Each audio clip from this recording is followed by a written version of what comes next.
প্রিয় দর্শক, আপনাদের সবাইকে স্বাগত জানাচ্ছি। আমি এস এম আকাশ। দেশ ভাবনা দেখছেন। এই মুহূর্তের বাংলাদেশ যে প্রসঙ্গগুলো আছে, বিশেষ করে সমসাময়িক বিষয়গুলো নিয়ে আমরা আলোচনা করব। আমাদের সাথে দুজন অতিথি, তাদের সাথে আপনাদের পরিচয় করে দিই। আমাদের সাথে রয়েছেন অধ্যাপক ডক্টর মোহাম্মদ নুরুল আমিন ব্যাপারী, রাষ্ট্রবিজ্ঞান বিভাগ, ঢাকা বিশ্ববিদ্যালয়। আপনাকে স্বাগত জানাচ্ছি। আমাদের সাথে রয়েছেন খায়রুল আনোয়ার, জ্যেষ্ঠ সাংবাদিক। আপনাকেও স্বাগত জানাই। আমরা আলোচনার শুরুতে ডক্টর নুরুল আমিন ব্যাপারে আপনাকে দিয়ে শুরু করি। একটা কথা বেশ আলোচনা এসেছে, বিশেষ করে ডোনাল্ড ট্রাম্প যখন বলেছেন যে বাংলাদেশের দুইজনের একটি প্রতিষ্ঠানকে $29 মিলিয়ন, তার মানে বাংলা টাকায় 350 কোটি টাকা দিয়েছে। এখনও রিভিল করতে পারেনি বাংলাদেশের গণমাধ্যম। আপনি জানেন কিনা যে কাদেরকে এটা দিয়েছে? এবং ডক্টর মানে মার্কিন প্রেসিডেন্ট ট্রাম্পের এই যে রিভিল করলো গণতন্ত্র উন্নতির জন্য টাকা দেওয়া হয়েছিল বাংলাদেশকে, এইটার তাৎপর্য কি? আপনাকে অনেক ধন্যবাদ। আসলে ট্রাম্প যখন শপথ অনুষ্ঠান করে এবং শপথ অনুষ্ঠানের পরবর্তী পর্যায়ে আমরা দেখি তার যে রাজনীতি, বিশেষ করে উন্নয়নশীল দেশকে কেন্দ্র করে পৃথিবীর অন্যান্য দেশকে কেন্দ্র করে, এটা অনেকে কিন্তু পরিকল্পনা করতে পারেননি।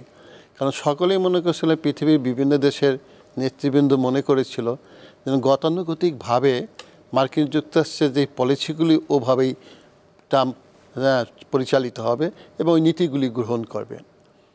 কিন্তু আমরা দেখি যে ট্রাম্প অভিষেক অনুষ্ঠানের পরবর্তী পর্যায় থেকে পুরো উলট পালট করে ফেলতেছে তার আগের পলিসিগুলি মার্কিন যুক্তরাষ্ট্রের। এই ক্ষেত্রে আমার মনে হয় তার একজন প্রকৃত বন্ধু হতে পারে অথবা কাছের বন্ধু ইলন মাস্ক তাকে প্রভাবিত করে এসেছে। কারণ দুজনেই তো আসলে বিজনেসম্যান। ট্রাম্প যতটুকু না রাজনীতিবিদ, তার চেয়ে বড় বিজনেসম্যান।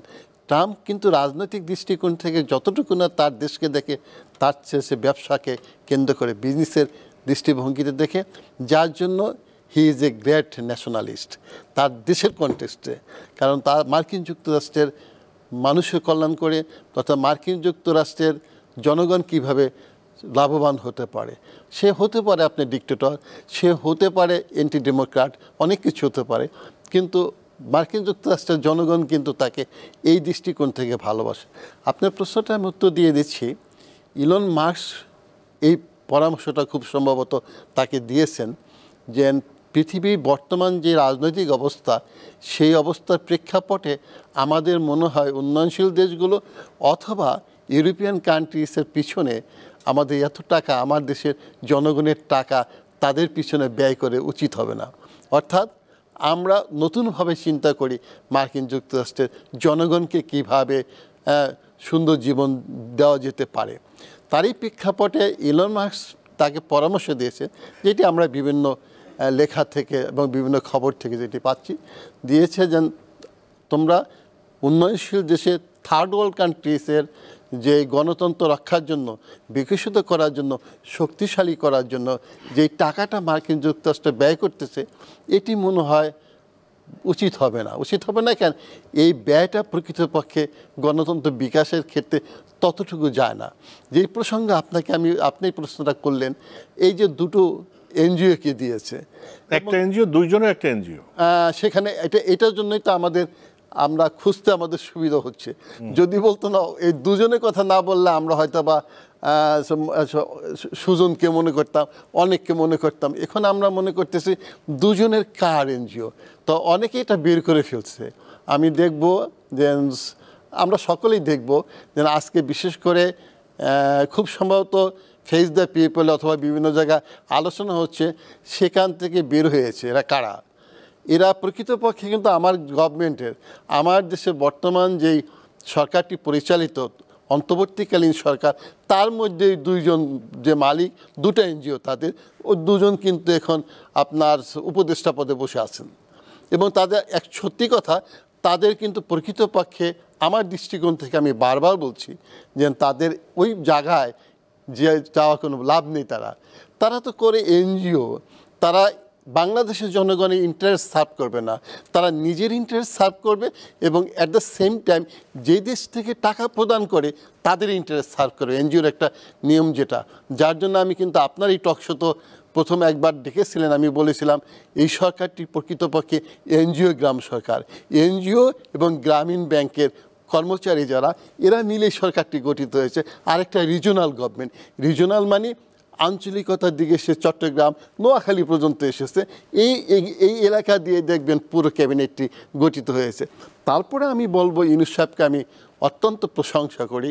আমি একথা বলি, আধ্যাত্মিক লাইনের কথা, যে ইউনূস সাহেব যদি এই মুহূর্তে আমাদের দায়িত্বে না আসতেন তাহলে দেশের অবস্থাতে কী হতো। একটি প্রতিবেশী রাষ্ট্র এত কঠিন পদক্ষেপ গ্রহণ করত যেটা আমরা কল্পনা করতে পারি না। শুধু পারতেছে না ইউনূস সাহেবের জন্য, কিন্তু আমি বলবো যে ইউনূস সাহেবের আজকে যে সিদ্ধান্ত নিয়েছে মার্কিন যুক্তরাষ্ট্র থেকে, মার্কিন যুক্তরাষ্ট্রের প্রেসিডেন্ট, সেই আঙ্গিকে তার আবার নতুন চিন্তা করা উচিত যে আমি কি করব। এদের সম্পর্কে যদি প্রকাশিত হয়ে যায় তাহলে তো তার ক্যাবিনেটের তার যে সভাটি আছে, যেটা আমরা পার্লামেন্টারি ফর্ম অফ গভর্নমেন্টের মন্ত্রিসভা বলি, এখান তো তাদের সততা নিয়ে প্রশ্ন হবে। এই টাকাটা ৩84 কোটি টাকা তো কম না। এই টাকাটা কোথায় খরচ করেছে? শুধু রাস্তাঘাট পাতা নাড়াচাড়া করার কথা বলে, অথবা ঝিলমিল প্রকল্পের ওইখানে দেখবে পানিতে দূষিত হয়ে গেছে এই ধরনের কথা বলে, অথবা অন্য কথা বলে। কি করেছে এগুলি এই পরিবেশবাদীরা? তারপর আমি দেখবো আপনি আদিলুর রহমান সাহেবের কথা বলেন, তার অধিকার সাথে অনেকে বলছে অধিকারের কথা। এরা কি কাজ করেছে? সুতরাং তাদের যে কোন কোন জায়গায় যাবে, তাদের স্বচ্ছতা নিয়ে তো প্রশ্ন হবে। আপনি যে কাজটি করতেছেন, আপনি দেশের স্বচ্ছতা, আইনের বুনন দিয়ে সমাজকে প্রতিষ্ঠা করবেন, আইনের শাসন প্রতিষ্ঠা করবেন, তাহলে আপনার যে উপদেষ্টা কমিটিতে ওখানে যে দুজন আছে তার স্বচ্ছতাটা আগে নেন।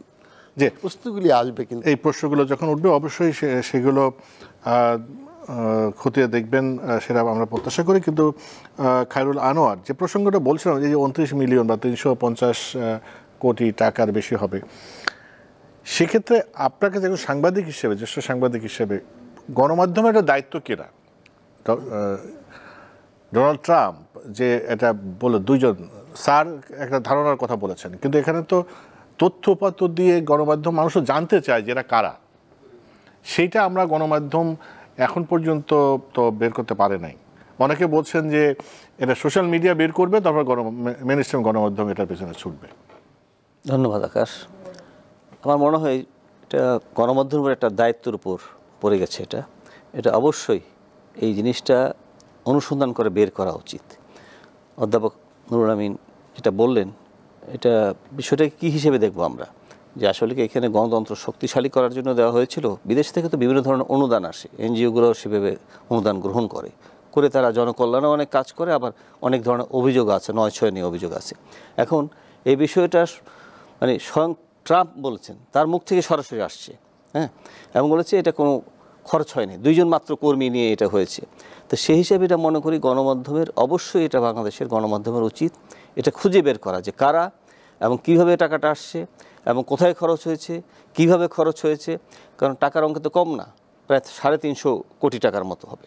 তো সেই টাকাটা মানে আসলেও কাজে লেগেছে, না গণতন্ত্রের কাজে লেগেছে, না মানে নিজস্ব কোনো মানে এজেন্ডা বাস্তবায়ন খরচ হয়েছে, না অথবা শেখ হাসিনাকে খেদানোর ক্ষেত্রে তো কাজে লাগতে পারে। আর সেটাও দেখা উচিত যে বিদেশি অর্থায়ন এটা করা হয়েছে, যেটা অভিযোগ বিভিন্ন সময় আসছে। এই জুলাই গণ অভ্যুত্থান যেটা হয়ে গেল, সেটার ব্যাপারে অনেক সময় কিন্তু অনেকে যারা মানে ফ্যাসিবাদী রেজিমে যারা ছিলেন তারা কিন্তু বিভিন্ন সময় বলার চেষ্টা করছে যে বিদেশি উস্কানি, বিদেশি অর্থায়ন এগুলো হয়েছে। তখন ট্রাম্পের এটার সাথে কিন্তু অনেকে যোগসূত্র খুঁজে পাচ্ছে এটাতে। এই জন্য আমার মনে হয় এটাকে মানে পরিষ্কারভাবে এই জিনিসটা হওয়া উচিত, যে উন্মোচিত হওয়া উচিত যে আসলে কীভাবে আসছে, কারা পেয়েছে টাকা, কীভাবে খরচ হয়েছে। এটা একটা মানে আমার মনে হয় তদন্ত করা উচিত, সেটা সরকারিভাবেই হতে পারে। আর গণমাধ্যমের দায়িত্ব হচ্ছে গণমাধ্যম তার নিজস্ব উদ্যোগে এটা অনুসন্ধান করতে, এবং খুব কঠিন কিছু না। এটা করতে চাইলে যে আপনি বলছেন যে সোশ্যাল মিডিয়ার জন্য আমরা বসে থাকবো, বাংলাদেশে এতগুলো গণমাধ্যম আছে এবং গণমাধ্যমের মানে বিভিন্ন ধরনের গণমাধ্যম আছে, ইলেকট্রনিক মিডিয়া আছে, প্রিন্ট মিডিয়া আছে, তাদের এটা তো অনেক সাংবাদিক আছেন, ভালো ভালো সাংবাদিক আছেন, অনুসংবাদের সাংবাদিক আছেন, তারা বিভিন্ন সময় পুরস্কার পান। তো তারা এটা অনুসন্ধান করে দেখতে পারেন যে কীভাবে এই জিনিসটা হয়েছে। এটা অবশ্যই একটা গুরুতর অভিযোগ, মানুষের আগ্রহ আছে, এবং আমি বিশ্বাস করি বাংলাদেশে বড় বড় গণমাধ্যম আছে, তারা অবশ্যই এটা নিয়ে কাজ করছে। এই প্রসঙ্গটা বলি, এটা ট্রাম্প যখন বললেন তারপর থেকে কিন্তু এটা নিয়ে সোশ্যাল মিডিয়াতে ব্যাপকভাবে আলোচনা হচ্ছে। তো আমার মনে হয় এই জিনিসটাকে খতিয়ে দেখা উচিত। অধ্যাপক নুরুল আমিন ব্যাপারী। আরেকটা প্রসঙ্গ, সেটা হলো ইলন মাস্কের প্রসঙ্গ। বলছিলেন যে ইলন মাস্কের প্রভাব আছে ডোনাল্ড ট্রাম্পের উপরে, এবং ডক্টর ইউনূসের সাথে আবার ডোনাল্ড ট্রাম্পের ভালো একটা সম্পর্ক আছে। এর আগে ওনারা কথা বলেছেন, দাওয়াত দিয়েছেন, এবং ফর্মালি আজকের খবর হলো উনি ইলন মাস্ককে দাওয়াত দিয়েছেন, এই বাংলাদেশে আসার জন্য দাওয়াত দিয়েছেন, এবং স্টারলিংকের এখানে ব্যবসা শুরু করার কথা বলেছেন। এই যে একদিকে ইলন মাস্কের ব্যবসা, অন্যদিকে যে রাজনৈতিক যে বিষয় আছে মার্কিন যুক্তরাষ্ট্রের সাথে সম্পর্ক তৈরি করার ক্ষেত্রে, এইটাকে আপনি কিভাবে ব্যাখ্যা করবেন? আপনার প্রশ্নটার উত্তর আমি এভাবে দিতে চাচ্ছি। ইউনূস সাহেবের কিন্তু সম্পর্কে ট্রাম্পের সাথে তত না। ইউনূস সাহেবের সম্পর্কটা ছিল ডেমোক্র্যাটদের সাথে। আমরা দেখব হিলারি ক্লিন্টনের সে প্রায় পারিবারিক বন্ধু হিসাবে ছিল, বাইডেনের সাথে ভালো সম্পর্ক ছিল। আপনি দেখবেন তার আগের গত ইলেকশনের আগে আমরা দেখব মার্কিন যুক্তরাষ্ট্রের আগের ইলেকশনটা, যেটা ট্রাম্প সাহেব যখন জয়লাভ করলেন, তখন কিন্তু অভিযোগ উঠেছিল যে ডেমোক্র্যাটদের অর্থ সাহায্য করেছে কে, গ্রামীণ ব্যাংক থেকে ইউনূস সাহেব, এবং সেই সময় তার বিরুদ্ধে অনেক কিছু করার চেষ্টা করেছিল। কিন্তু ইন দ্য মিন টাইম আমার মনে হয় ট্রাম্প সাহেবের ওই সময় থেকে দুটা পার্টির প্রতি, ডেমোক্র্যাটদের এবং রিপাবলিকানদের মধ্যে যারা ডিসিশন মেকিংয়ে ছিল, তাদের সাথে সখ্যতা হয়েছে। বেশি সখ্যতা ছিল তার সাথে, বিশেষ করে ডেমোক্র্যাটদের, এবং রিপাবলিকান যারা আইন প্রণেতাদের সাথে যে সম্পর্ক ছিল সেটি প্রমাণ পাই এই ইউনূস সাহেবকে যখন মামলা দিয়ে আওয়ামী লীগ সরকার, হাসিনা সরকার, অর্থাৎ যখন তাকে নাস্তানা বোধ করতেছিলেন, তখন কিন্তু যারা স্বাক্ষর দিয়েছিলেন ইউনূস সাহেবের পক্ষে, অর্থাৎ আদালতে তার প্রতি অন্যায় করা হয়েছিল এটার প্রতিবাদ জানিয়ে, তাদের মধ্যে রিপাবলিকান অনেক ল মেকার ছিল, এবং আমরা দেখব ফলশ্রুতিতে তার কি হয়েছে, একটা সখ্যতা আছে। সেকেন্ড প্রশ্নটা যেটা করলেন আপনি, দেন ইলন মাস্কের সাথে তার সখ্যতা। হ্যাঁ, এই সখ্যতা হচ্ছে কীভাবে? ইলন মাস্ক তো ব্যবসায়ী, ইউনূস সাহেবও তো ব্যবসায়ী, যেটাকে আমি বলি মার্কিন যুক্তরাষ্ট্রের কনটেক্সটে বলি যে ম্যাক্রো মাইক্রো ইকোনমির সাথে সম্পর্ক হয়েছে। একটা বৃহৎ আকারের পুঁজি আর একটা তাদের তুলনায় ক্ষুদ্র পুঁজি ইউনূস সাহেবের যেটা। তো এই যে সম্পর্ক, পুঁজির সম্পর্ক, এটা তো গাঢ় হবেই, কারণ এক পুঁজিপতির সাথে তো অন্য পুঁজিপতির সাথে সম্পর্ক। ইউনূস সাহেব ভালো বোঝেন কীভাবে ব্যবসায়িক দৃষ্টি থেকে অগ্রসর হতে হয়, কোন রাজনৈতিক দৃষ্টিকোণ থেকে পদক্ষেপ নিতে হবে তার কল্যাণের জন্য, দেশের কল্যাণের জন্য। সিমিলারলি ইলন মাস্ক যেটা ব্যবসায়ী এবং মার্কিন যুক্তরাষ্ট্র নিয়ে চিন্তা করেন, তার কারণ তিনি মনে করেন তার ব্যবসায়িক লভ্যাংশটা এসে যায় তো মার্কিন যুক্তরাষ্ট্রে। মার্কিন যুক্তরাষ্ট্রেই তো এটা দিয়ে সাধারণত কী করতে উপকৃত হবে। ফলশ্রুতিতে আমি দেখব যে ট্রাম্প সাহেব যেমন ব্যবসায়ী, ইউনূস সাহেব ব্যবসায়ী, ইলন মাস্ক ব্যবসায়ী। এই ব্যবসায়ীদের সাথে মৌখিক গণ্ডগোল থাকে, বাঘ যুদ্ধ থাকতে পারে, কিন্তু স্বার্থের ক্ষেত্রে তারা এক। সেই ক্ষেত্রে ইলন মাস্ককে ট্রাম্প সাহেব বন্ধু হিসাবে গ্রহণ করেছেন, তার উপদেশ নিয়েছেন, এবং যে নির্বাচনটি হলো অধিকাংশ ডিসিশনে নির্ভর করতেন ইলন মাস্কের উপরে। এবং তার প্রমাণ কিভাবে আমরা পাই? আমরা পাই নির্বাচনে যখন জয়লাভ করলো ট্রাম্প, অনেকেই আমরা ভেবেছিলাম আমাদের প্রতিবেশী রাষ্ট্র ইউনূস সাহেবের প্রতি এত ক্ষুব্ধ ছিল যে আমরা মনে করেছিলাম বেশি দিন হয়তো টেকতে পারবে না। আমি বেশ কয়েকটি টক শোতে বলেছিলাম যে না, ইউনূস সাহেবের কিছু হবে না। কেন? কারণ ইউনূস সাহেবের সাথে সখ্যতা হচ্ছে অন্য পুঁজিপতিদের সাথে। তার প্রমাণ কিভাবে দেখলেন? প্রথমে পুরো পিকচারটা, ওয়ার্ল্ড পলিটিক্সের পিকচারটা চেঞ্জ কীভাবে? ট্রাম্প তার অভিষেক অনুষ্ঠানে দাওয়াত দিবেন কাকে? তার পরম বন্ধু যারা আছে তাদের। ভারতের প্রধানমন্ত্রী নরেন্দ্র মোদী সাহেবকে দিবেন। চীনকে তো দেওয়ারই কথা না প্রথম দিকে, শেষে দেবে। কিন্তু সে কিন্তু প্রথম কথাটা বললেন কার সাথে? Over the telephone. কার সাথে? চীনের প্রেসিডেন্টের সাথে। তাকে দাওয়াত দিলেন, যেতে বলেন। চীনের প্রেসিডেন্ট গেলেন না, তার ভাইস প্রেসিডেন্টকে পাঠালেন। মোদী সাহেব কিন্তু ওই ট্রাম্প সাহেবের অভিষেক অনুষ্ঠানে দাওয়াত নেওয়ার জন্য তার পররাষ্ট্রমন্ত্রীকে 7 দিন তদবিরের জন্য পাঠিয়েছিলেন। দাঁড়ে দাঁড়ে তদবির করেছে, তারপরে কিন্তু মোদী সাহেবকে ট্রাম্প অভিষেক অনুষ্ঠানে দাওয়াত দেননি। কী করছেন? মান রক্ষার জন্য বলছেন আপনার পররাষ্ট্রমন্ত্রীকে পাঠাইয়েন। তো পররাষ্ট্রমন্ত্রী গিয়েছে, তাকে কিন্তু দাওয়াত দেয় নাই। সেখান থেকে বোঝা উচিত যে অবস্থাটা কোন দিকে। আরও রাজনীতিটা পরিবর্তিত হলো কীভাবে? ওই যে আমরা দেখব মোদি সাহেব যদি ইলন মাস্কের সাথে কথা বলবে অথবা যে আঙ্গিকে বল তার সমীহ করতে হয় মার্কিন যুক্তরাষ্ট্রের এমন এক ব্যবসায়ী যার কথায় প্রেসিডেন্ট ওঠা উঠবস করে এই সাধারণ ল্যাঙ্গুয়েজে, তার সাথে কাচুমাচু হয়ে কথা বলেন। আর আমরা দেখি ইউনূস সাহেব যখন কথা বলে কাচুমুচি হয়ে বলেন না, তার পুঁজির সাথে পুঁজির সম্পর্ক স্মার্টলি কথা বলেন। কিন্তু অবাক করে বলেনই যে না আমি গেলে তোরা আমাকে অভিনন্দন করে দাঁড়িয়ে এসা, অনেকে তো গেলে দাঁড়ায়ও না, অনেকে গেলে দাঁড়ায় না, যা আসুক বসুক। তো ফলশ্রুতিতে আমরা কি দেখব, সম্পর্কটা এইভাবে চলে যাচ্ছে। আপনি আরেকটা প্রশ্ন খুব সম্ভবত জিজ্ঞেস করেছেন যে আমার দেশের আমন্ত্রণ জানিয়েছে কিনা ইলন মাস্ক আসার জন্য, কিন্তু আমার মনে হয় হ্যাঁ ইউনূস সাহেব একটু অফার দিয়েছেন অথবা দিবেন, খুব সম্ভবত এপ্রিল মেতে যদি না দাওয়াত দিয়েছে। হ্যাঁ, থ্যাংক ইউ সো মাচ। তাহলে এপ্রিল মেতে যদি উনি এখানে আসেন, ইলন মাস্ক যেদিন বাংলাদেশের মাটিতে পা দিবেন সেদিনই দেখবেন প্রতিবেশী রাষ্ট্রসহ যারা আছে তারা হাই হুতো শুরু করে দিবে।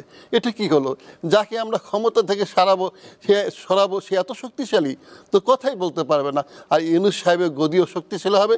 পুরো আমার মনে হয় রাজনৈতিক টার্নটা মোড় যেটা ভিন্নভাবে আপনার পরিচালিত হবে। খায়রুল আনোয়ার,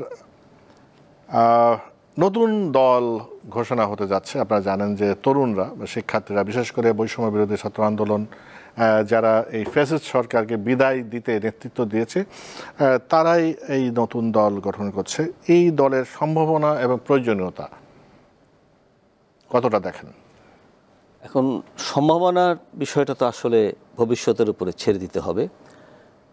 ছাত্ররা মানে বিভিন্ন দল, বিশেষ করে বিএনপি এবং সমমনা দল, বিরোধী দল সবাই গত 15-16 বছর ধরে কিন্তু ফ্যাসিস্ট রেজিমের বিরুদ্ধে আন্দোলন করেছে, লাগাতার আন্দোলন করেছে, মামলা হামলা, তারা নির্যাতন সহ্য করেছে। কিন্তু ছাত্ররা কিন্তু শেষ পর্যন্ত ফসলটা কিন্তু ছাত্ররাই তুলে দিয়েছে। তারা রক্ত দিয়ে তাদের নেতৃত্বে কিন্তু বিপ্লব গণঅভ্যুত্থানটা হয়েছে তাদের নেতৃত্বে। কিন্তু কিছুদিন পরেই এই ঘটনার পর থেকে ছাত্ররা বাংলাদেশে কিছু বিষয় নিয়ে, মৌলিক বিষয় নিয়ে তারা প্রশ্ন তুলেছে যে 53 বছরও রাজনীতি কোনো স্থায়ী রূপ পায়নি, গণতন্ত্র স্থায়ী রূপ পায়নি, মানবাধিকার স্থায়ীভাবে প্রতিষ্ঠিত হয়নি, বিচার বিভাগের স্বাধীনতা, প্রশাসন, সব কিছুর বিষয়ে যেগুলো হয়ে গেছে এবং গত 15 বছর এমনভাবে ধ্বংস করা হয়েছে যে এর থেকে ফিরে যেতে হলে নতুন করে কিছু ভাবতে হবে।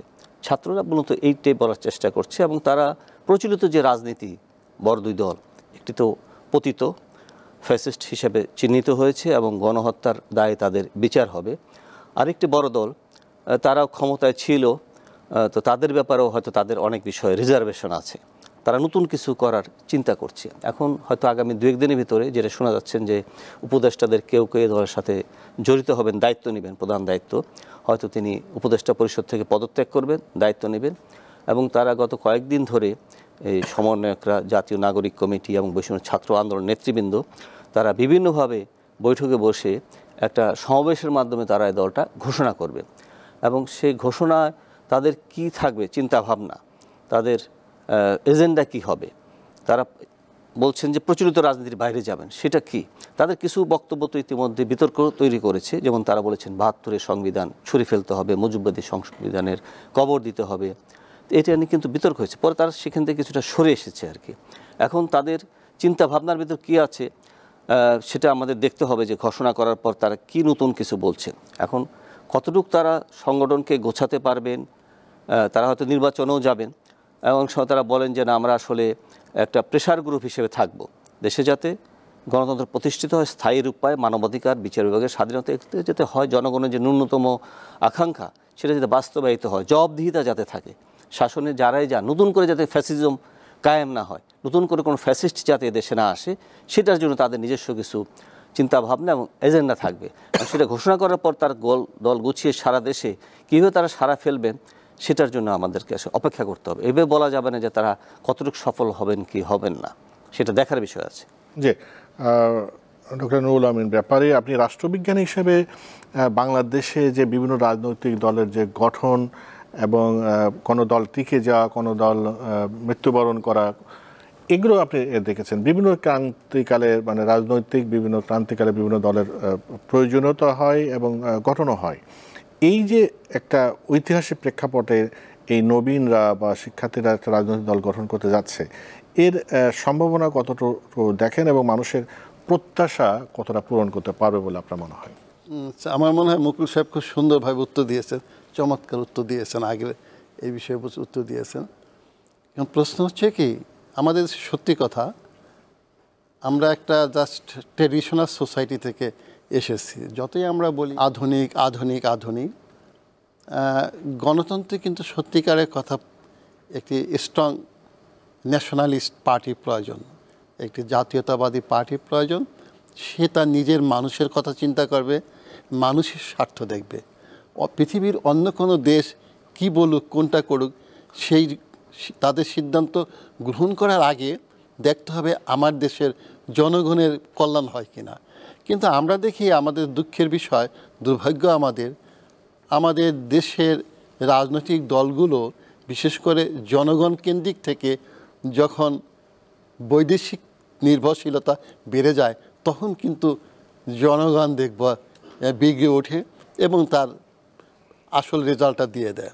এবং এই প্রেক্ষাপটে আমি দেখব, আপনার একটি প্রশ্নের প্রথম অংশে আমি উত্তর দিচ্ছি, যে রাজনৈতিক দলটি আমরা শুনতেছি আসবে 3-4 দিনের মধ্যে আসবে, এবং তারাও নবীন যারা আমাদের ছাত্রছাত্রী, তারা চাচ্ছে একটি নতুন বাংলাদেশ গড়তে। তাদের তো স্বপ্ন বড়, কারণ বিশাল একটি অভ্যুত্থানে নেতৃত্ব দিয়েছে। এটার পিছনে আমি বলি 15টি বছর কিন্তু বিএনপির যথেষ্ট অবদান আছে। তাদের নেতাকর্মীরা গুম, খুন, জেলখানা, অত্যাচারিত তারাই হয়েছে বেশি। তারপর জামাতও দেখব, তাদেরও কন্ট্রিবিউশন আছে আন্দোলনটিতে। কিন্তু প্রশ্ন হচ্ছে, নবীন তো আকাঙ্ক্ষা খুব বড়, স্বপ্ন বিশাল করে দেখে। যে স্বপ্ন দেখতে পারে না, সে কিন্তু সৃষ্টিও করতে পারে না। এটা আমি তাদের অভিনন্দন জানাই।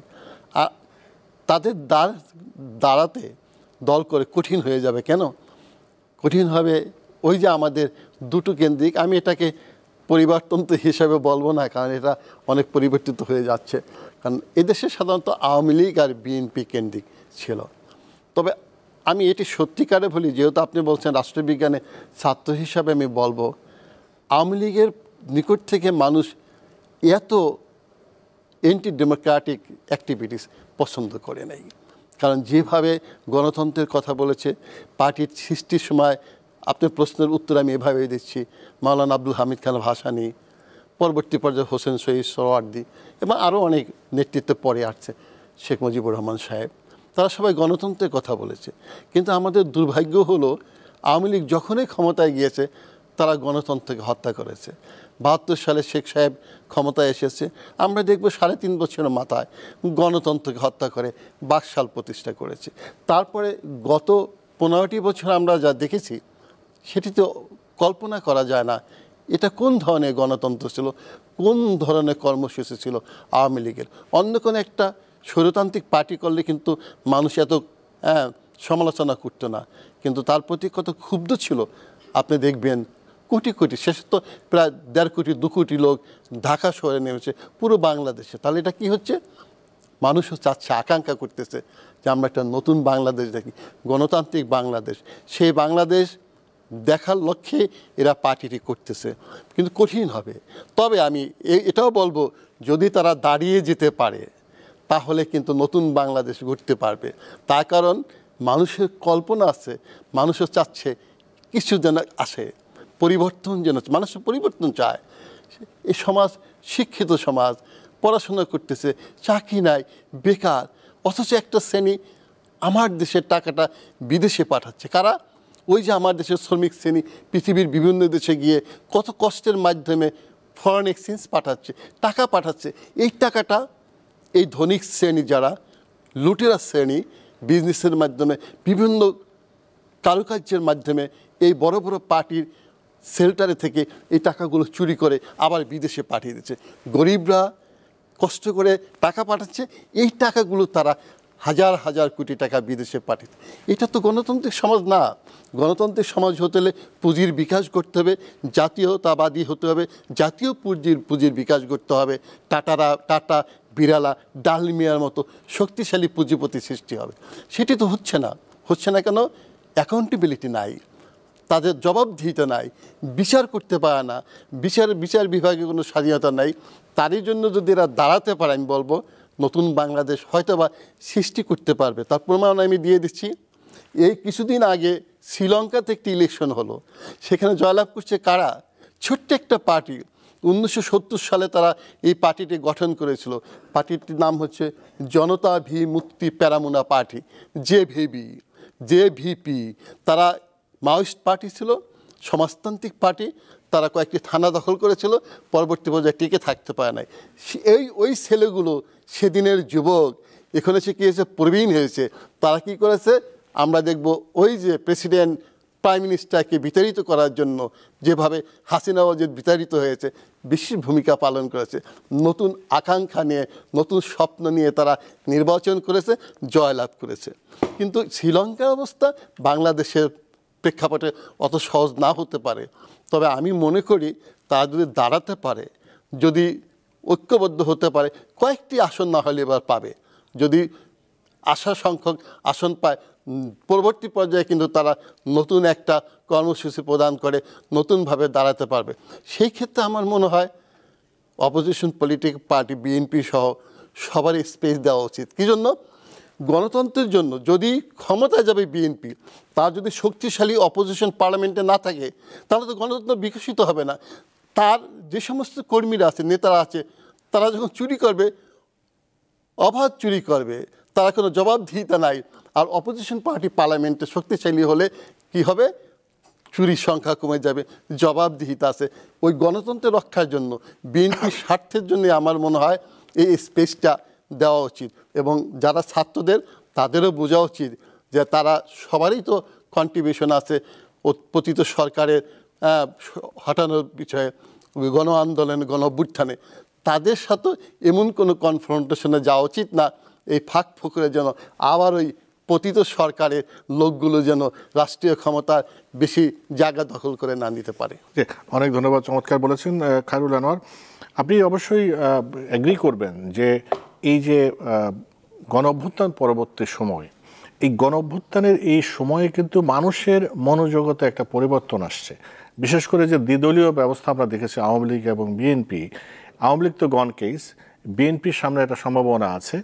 কিন্তু মানুষের মনোজগতে যে পরিবর্তন, এটা যদি কোনো বড় রাজনৈতিক দল না ধরতে পারে এবং সেই অনুসারে যদি তারা তাদেরকে তৈরি না করে, এই যে নতুন যে রাজনৈতিক দল আসছে, এটাকে সামনে রেখে আপনি আগামী দিনের রাজনীতির চেহারা কেমন দেখেন?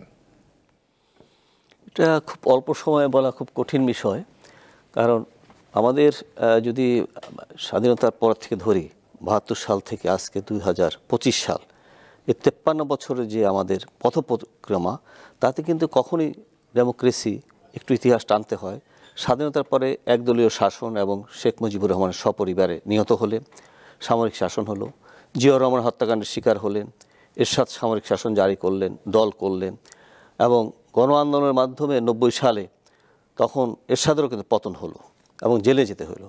আবার 91 সালে যে সুযোগটা তৈরি হয়েছিল, সেটা 2001 পর্যন্ত মোটামুটি একটা ডেমোক্রেটিক প্র্যাকটিস ছিল। কিন্তু 2000 তখন সেনা শাসন আসলো, দুই রাজনৈতিক দলের জেদাজেদি রেশারেশির কারণে সেনা সমর্থিত সরকার আসলো। তারপর থেকে তো 15 বছর ইতিহাস, এবং এখন যিনি ছিলেন পতিত, তাকে পালিয়ে যেতে হলো, মাঝখানে খালেদা জিয়াকেও জেলে যেতে হয়েছে। তার মানে ঠিক প্রেক্ষাপট ভিন্ন, কিন্তু আমাদের দেশে কেউ শাসন ক্ষমতা যারা ছিলেন, যারা জনপ্রিয়তা অর্জন করেছেন, কারো কিন্তু স্বাভাবিক প্রস্থান হয়নি। কিন্তু কেউ হত্যাকাণ্ডের শিকার হয়েছেন, কেউ পালিয়ে গেছেন, কেউ জেলে গেছেন। এখন আমাদের এই বিষয়গুলোকে কিন্তু বিশ্লেষণ করার প্রয়োজন আছে, কেন হচ্ছে, এবং তার থেকে শিক্ষা নিয়ে আমাদেরকে যে কেন হচ্ছে সেটা বিশ্লেষণ করে আমাদেরকে সেইভাবে চলতে। বারে বারে তো হচ্ছে খেলে তো সমস্যা, এদেশ তো ঘুরে দাঁড়াতে পারবে না। হ্যাঁ, আমরা এখনও বিদেশি অনুদানের উপর নির্ভর করি। IMF কবে টাকা দিবে, ওয়ার্ল্ড ব্যাংক কবে টাকা দিবে। তো এখন সেই জায়গা থেকে বেরিয়ে আসতে হলে রাজনৈতিক দলগুলোর দায়িত্ব বেশি। এখন নবীনরা করছে দল, তাদের দলটা দেখার ব্যাপার আছে, তার কতটুকু কী করতে পারবে। কিন্তু পুরনো দল হিসেবে বিএনপি আরও যারা আছে, সবাইকে নিয়েই কিন্তু চিন্তা ভাবনা করে দেশটাকে যাতে একটা গণতন্ত্রের যাতে একটা প্রক্রিয়ার মধ্যে যায়, স্থায়ী রূপ যেতে পায়। প্রফেসর নুরুল আমিন খুব সুন্দরভাবে বিশ্লেষণ করেছেন যে এই জিনিসগুলো দরকার। জবাবদিহিতা অবশ্য আমাদের দেশে জবাবদিহিতা হয় না। তো প্রধানমন্ত্রীকে এককভাবে ক্ষমতা দেওয়া হয়েছে। দলের ভিতরে যে এমপি অনেক সময় তার বিপক্ষে বলা উচিত সেটা বলতে পারে না, এবং এখানে এক ধরনের স্তুতি চলে, বন্দনা চলে, নেতানেত্রী বন্দনা চলে। সংসদে আপনি দেখবেন যে সময় যদি হিসাব করা হয় তাতে দেখা গেল যে বেশিরভাগ সময়টা এই স্তুতি বন্দনায় চলে যায়। কিন্তু দেশ তো সমস্যা ভারাক্রান্ত দেশ, বিদেশি সাহায্য নির্ভরশীল দেশ। এখন রেমিটেন্স আর এই গার্মেন্টস দিয়ে আমরা কতদিন চলতে পারবো, এটাও কিন্তু আগামী দিনে একটা মানে আমরা প্রতিদ্বন্দ্বিতার মুখোমুখি হব, প্রতিযোগিতার মুখোমুখি হব, এবং খুব মসৃণ হবে না আগামী দিনগুলো অর্থনৈতিকভাবে আমাদের। সেই হিসেবে আমার মনে হয় কি যে রাজনৈতিক দলগুলো জবাবদিহিতা দলের ভিতরে থাকা উচিত। শুধু সংসদ হবে, সংসদে আমরা জবাবদিহিতা কায়েম করে ফেলবো সেটা হবে না, কিন্তু দলের ভিতরে জবাবদিহিতা থাকা উচিত। জবাবে আপনি দেখবেন যে 10 বছর 12 বছর কোন কাউন্সিল হয় না। কাউন্সিল হলে কি ওইখানে মোটামুটিভাবে আগে থাকতে ঠিক করা থাকে, কে চেয়ারপারসন হবে, কে প্রেসিডেন্ট হবে, কে সভানেত্রী হবে, কে সেক্রেটারি হবে, এইভাবে চলছে। তো দলের ভিতরে আগে আসলে মানে জবাবদিহিতা এবং গণতান্ত্রিক প্র্যাকটিস দলের ভিতরে শুরু করতে হবে, এবং সেই প্রক্রিয়াটাকে সংসদে নিয়ে যেতে হবে, এবং সেখান থেকে আমাদের একটা স্থায়ী রূপ দিতে হবে যে না আর কোনোভাবে যাতে আমাদের এই বিচ্যুতিটা যাতে গণতন্ত্রের পথ থেকে হয়, লাইন যাতে বিচ্যুতি না হয়। কারণ বারবার ভুল হলে কিন্তু দেশ পিছিয়ে যাবে, এবং পিছিয়ে গেছি আমরা। কিন্তু আমাদের প্রতিবেশী দেখেন অনেক দেশ কিন্তু এগিয়ে গেছে, শ্রীলঙ্কার অবস্থা চিন্তা করেন, অন্য অনেক দেশের ভিয়েতনাম বলতে পারে, অনেক দেশ, কিন্তু আমরা সেখানে কিন্তু মানে খুব পিছিয়ে আছে। আমরা একটা আত্মতৃপ্তি না, আমাদের জনশক্তির খুব কি ইউটিলাইজেশন কি হচ্ছে?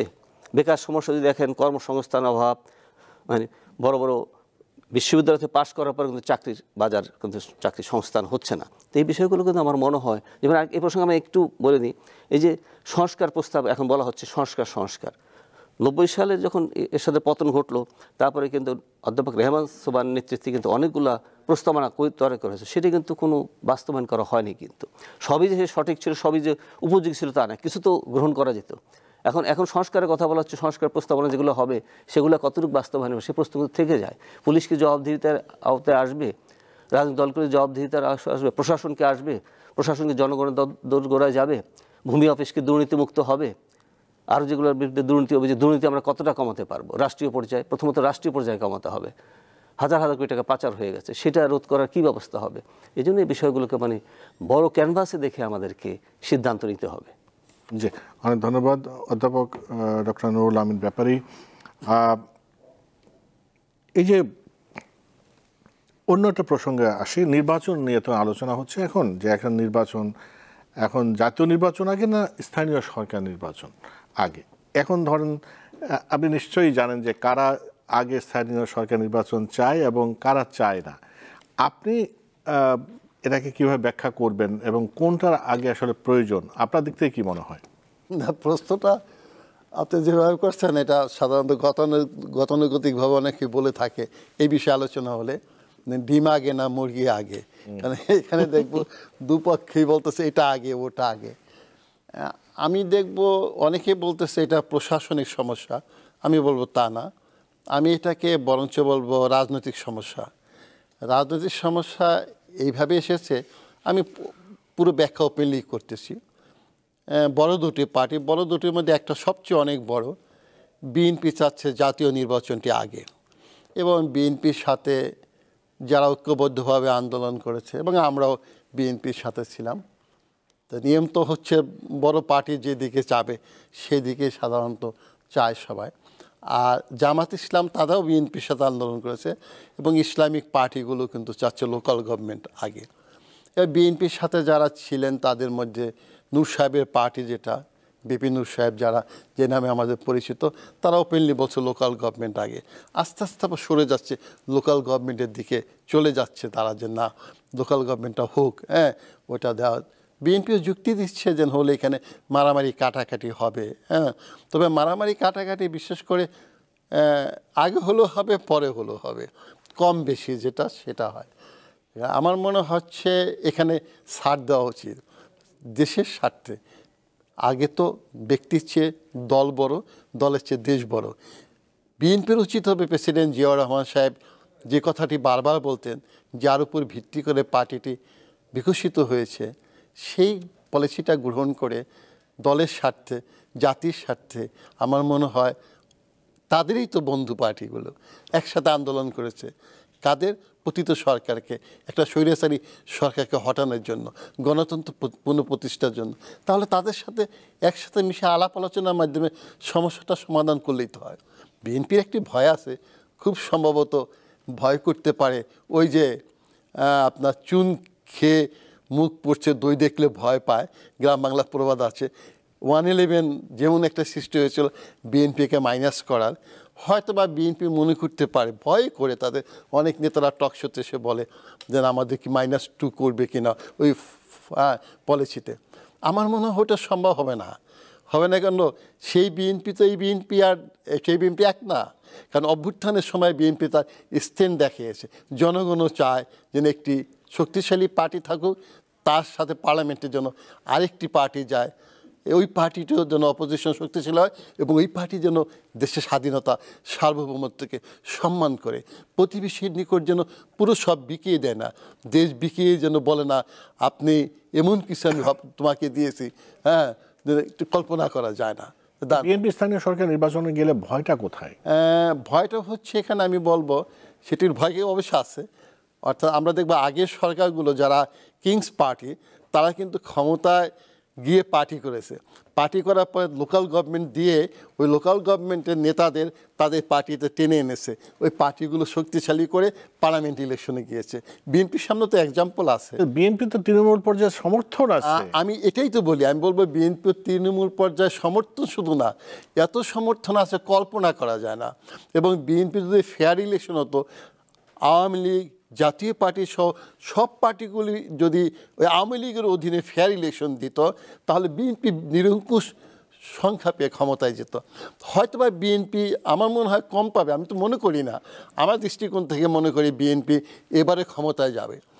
তবে তাদের অ্যাক্টিভিটিসের উপর নির্ভর করবে যে প্রকৃতপক্ষে নেক্সট পার্টির ক্ষমতা কী হবে, বিকশিত হবে না ম্রিয়মাণ হয়ে যাবে, এই নতুন পার্টি ওই সুযোগে কি আরও বিকশিত হবে কিনা। কারণ এই জেনারেশন যারা, আমি বারবার বলি বিএনপি সহ অন্য পার্টিগুলির, শক্তিশালী পার্টিগুলোর উচিত 18 থেকে 25 বছরে ভোটারদের উপরে জরিপ করেন তারা কি চায়। বিশাল একটা অভ্যুত্থান করছে, তাদের আশা আকাঙ্ক্ষা আছে না, সেই আশা আকাঙ্ক্ষা না দেখে ওইভাবে কর্মসূচি না নিয়ে আপনি আপনার দেশে যদি আগের মতো যদি পুরানো পদ্ধতিতে চলে, বিএনপি আওয়ামী লীগ যেভাবে চলেছে, পার্টির লোকরা এমন চুরির ডাকাতি করবে, বিদেশে টাকা পাচার করবে, তার জবাবদিহিতা থাকবে না, এটা তো এই জেনারেশন চায় না। আমি অনেককে বলি আপনি গবেষণা করেন, পার্টি করতে চাচ্ছেন 18 থেকে 25 এইজ গ্রুপ, আবার 26 থেকে 35 এইজ গ্রুপ নেন, বুড়াদের পরে দেখেন তারা কি চায়, তাহলে তো আপনি পিকচার পেয়ে যাবেন। ওইভাবে যদি আমার মনে হয় বিএনপি অগ্রসর হয়, নতুনভাবে কল্পনা করে, কাউকে ভয় পাওয়া লাগে না। বিএনপি একটা শক্তিশালী পার্টি, কারণ তার ইনস্টিটিউশন গড়তে হলে, ক্ষমতায় গিয়ে ক্ষমতাকে টেকসই করতে হলে, গণতন্ত্রকে টেকসই করতে হলে, ইনস্টিটিউশন বিল্ড আপ করতে হলে শক্তিশালী অপোজিশন লাগবে। ওই 15-20 জন ধামাধরা অপোজিশন পার্লামেন্ট মেম্বার নিয়ে আপনি পার্লামেন্ট চালাবেন আর দেশে গণতন্ত্র বিকশিত হবে, প্রতিষ্ঠিত হবে, কোয়াইট ইম্পসিবল। আবার একটা অঘটন। জামানা এখন পরিবর্তন হয়ে গেছে। হিন্দিতে কি যেন বলে এটাকে,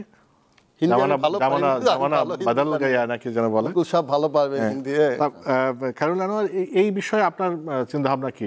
লোকাল গভর্নমেন্ট আগে হওয়া উচিত নাকি ন্যাশনাল নির্বাচন? এই বিষয়টা নিয়ে বলতে চাচ্ছি সেটা হচ্ছে যে এটা নিয়ে তো এক ধরনের বাস চলছে। বিএনপি তার সমমনা দলগুলো চাচ্ছে জাতীয় নির্বাচন, তাদের পক্ষে যুক্তি হচ্ছে যে 15 বছর এদেশে মানে গণতান্ত্রিকভাবে কোনো নির্বাচন হয়নি। সেই আপনার 3টা নির্বাচন নিয়ে বিতর্ক আছে, রাতের ভোট, তারপর একতরফা ভোট, আমি ডামির ভোট। তো এই জন্য তারা মনে করে যে না, এখন আগে জাতীয় নির্বাচনের মাধ্যমে একটি সরকার প্রতিষ্ঠিত হওয়া দরকার। কারণ এখন অনেক দেশ আছে যারা এই সরকারকে অন্তর্বর্তীকালীন মনে করার কারণে তারা এই সরকারের সাথে যে বিভিন্ন বিষয়ে চুক্তি করা বা তাদের সাথে সম্পর্ককে এগিয়ে নেওয়া, সেক্ষেত্রে তারা এক ধরনের দ্বিধাদ্বন্দ্বের ভিতর আছে। এবং যেহেতু একটা শূন্যতা তৈরি হয়েছে দেশের ভিতরে, এই জন্য তারা মনে করে যে না, আগে জাতীয় নির্বাচনটা হওয়া উচিত। আর জামাত সহ যারা স্থানীয় সরকার, তাদের পক্ষে যুক্তি হচ্ছে যে লোকাল গভর্নমেন্টের অ্যাক্টিভিটিসটা একেবারে বন্ধ হয়েছে, জনগণ দুর্ভোগ পোহাচ্ছে, স্থানীয় অনেক কিছু জড়িত যেগুলো স্থানীয় পর্যায়ে, তো সেখানে তারা সার্ভিস পাচ্ছে না, সেবা পাচ্ছে না, জনদুর্ভোগ তৈরি হচ্ছে। সেই যুক্তিতে তারা চাচ্ছে আগে স্থানীয় সরকার নির্বাচনটা হোক। আর বিভিন্ন বলা হচ্ছে যে আগে জাতীয় সরকার আগে স্থানীয় সরকার হলে রক্তপাত হবে। সেই রক্তপাত জাতীয় নির্বাচনও হতে পারে যদি সরকার আইন শৃঙ্খলা পরিস্থিতি পুরোপুরিভাবে নিয়ন্ত্রণে না নিতে পারে। এখন কোনটা আগে হবে আমার মনে হয় কি, যেহেতু এক ধরনের সরকারের পতনের ব্যাপারে এই স্বৈরাচারী সরকার একদম ঐক্যমত্য তো অবশ্যই ছিল, তো এই বিষয়গুলো নিয়ে আমার মনে হয় তারা আলোচনায় বসতে পারে যে কোনটা করলে ভালো হবে। আসলে আলোচনার ভিত্তিতে, ঐকমত্যের ভিত্তিতে হওয়া উচিত আর কি, হলে তাহলে জিনিসটা ভালো হবে এবং মসৃণভাবে জিনিসটা হয়তো হবে। না হলে হয়তো এক ধরনের মানে পরিস্থিতি তৈরি হতে পারে, এটা নিয়ে রেষারেষি তৈরি হলে।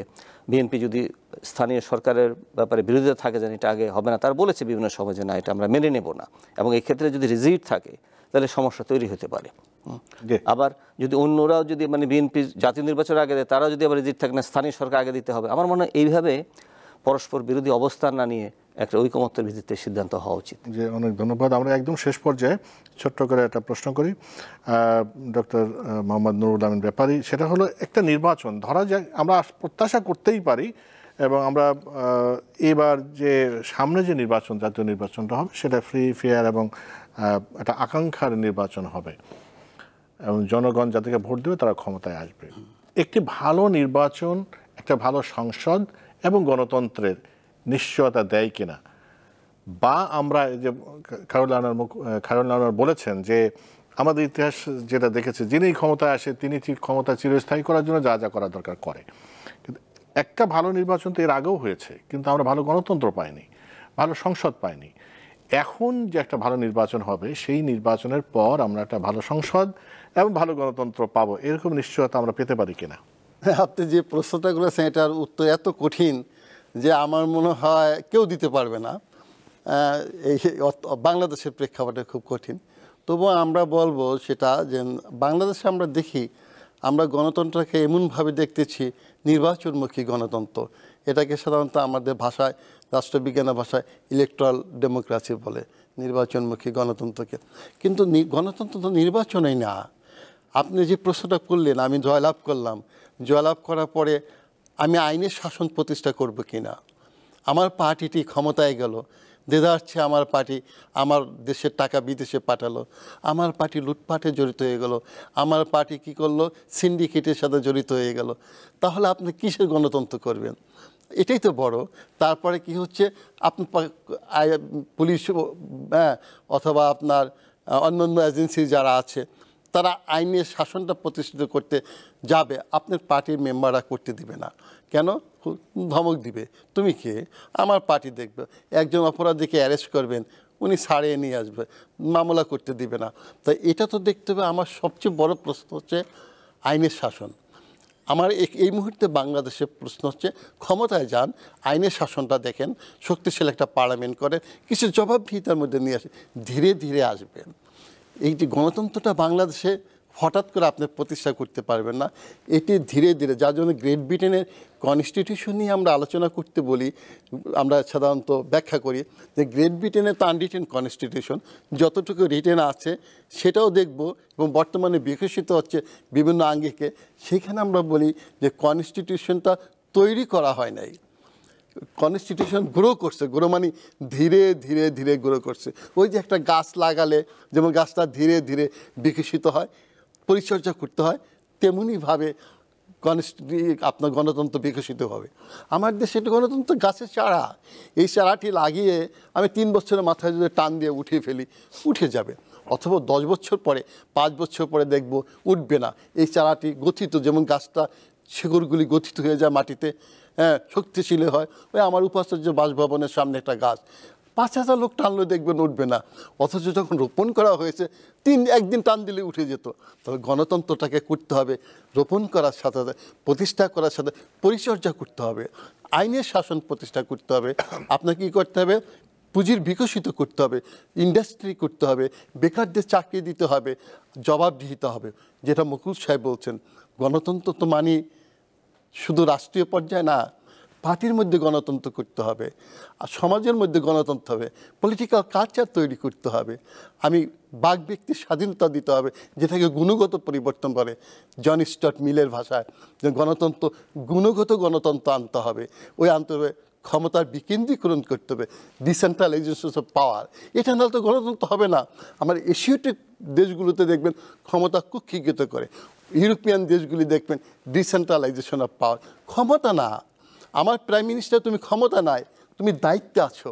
এই যে 5 বছরের জন্য আমাকে দায়িত্ব দিয়েছো, এই কনসেপ্টটা নিয়ে আসেন। দায়িত্ব, ক্ষমতা না। সেটার সাথে সম্ভাবনা কতটা দেখেন সেটা না আমি বলবো, আমি তো আশা করব, কারণ আমাকে যে অভ্যুত্থানটা হয়েছে তাকে আমাকে আশাবাদী করেছে।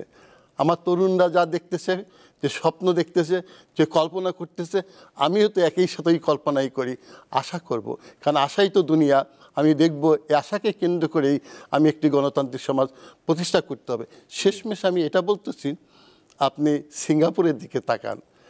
সিঙ্গাপুরেতে এখন ইলেকট্রাল ডেমোক্রেসি নেই, ওখানে কি আছে? আইনের শাসন। একমাত্র আইনের শাসন দিয়ে কোথায় উঠে গিয়েছে? আপনি সততা তৈরি করেন।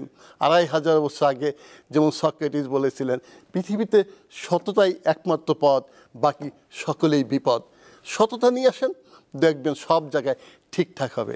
আমি যদি চুরিটা আটকাতে পারি, আমার নবী করিমের সে গল্প আমি বলবো না, হ্যাঁ, যে চোরকে বলছে যে তুই চুরি করো, মানা করে নাই, শুধু বলছে তুমি সত্য কথা বলবা। চুরি করে যদি সত্য কথা বলা হয় তাহলে তো সে চুরি করতে পারবে না। আমার পলিটিশিয়ানরা, তোমরা চুরি করো, তোমরা যদি আইনের শাসন দ্বারা শাসিত হও তাহলে তো তোমরা চুরি করতে পারবে না। গণতন্ত্র, পুঁজির বিকাশ হবে, গণতন্ত্র প্রতিষ্ঠা হবে। একদম শেষ 1 মিনিটে যদি কিছু যোগ করতে চান এই বিষয়ে। এ বিষয়ে কবি আসামের একটা কবিতা আছে, আশায় বসতি। আমাদের অবশ্যই আশাবাদী হতে হবে, আশা পোষণ করতে হবে, নাহলে তো নিরাশ হয়ে গেলে তো আমরা কিছুই করতে পারবো না। কিন্তু বারবার সুযোগ তৈরি হয়েছে, স্বাধীনতার পর সুযোগ তৈরি হয়েছে, 90 সালে সুযোগ তৈরি হয়েছে, সেই সুযোগগুলোকে আমরা কাজে লাগাতে পারিনি।